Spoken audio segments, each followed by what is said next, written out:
তখন শুধু জীবিত যাবেন গিয়ে তো আপনার আরো কষ্ট হবে না। আর যদি তেমন জীবিত যাওয়ার হলে তো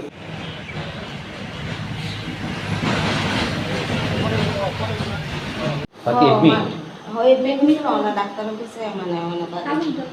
কেসটা তো তুলছে না, গিয়ে সাক্ষী দিয়েছে, হ্যাঁ মনে মনে করছে। তো হ্যাঁ বাড়ি তাই এসে ছোট্ট বাচ্চাদের আগেই শাসাইছে, তোরা বাড়ির থেকে বাইরে তোরা কোবাইলাম। তো আমরা গেছি, আমরা বাবার বাড়ি বেড়াইতাম।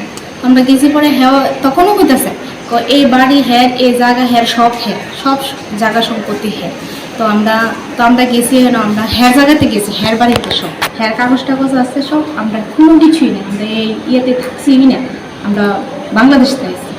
তো আচ্ছা ঠিক আছে, তারপরে এই কথা হ্যাঁ জিজ্ঞানির পরে হ্যাঁ আমরাও অনেক গালিগালাজ করছে। তো আমরা তারপরে হ্যাঁ থানাতে গিয়ে সেটা বিকালবেলা পুলিশ আনছি, পুলিশ এনে সেটা তারপরে পুলিশ তারা কইতেছে আপনারা তো অবস্থায় তোরা আপনারা কোর্টে গেলে কি আপনারা পারবেন না, আপনারা এটা শেষ করেন, নিলে আমরা এটা কোর্টে বানানোর ব্যবস্থা করবো। তো আপনারা এমন হয়েছেন বেড়াইতেন, আপনারা এমন করবেন কিন্তু বলছেন স্যার আমরা বাবার বাড়ি থেকে আমরা কি যাও না, আমরা বাবার বাড়িতে গেলে যে এমন তোরা করবো, আমরা কি এটা একটা মাইনার নিয়মের কথা নেই স্যার।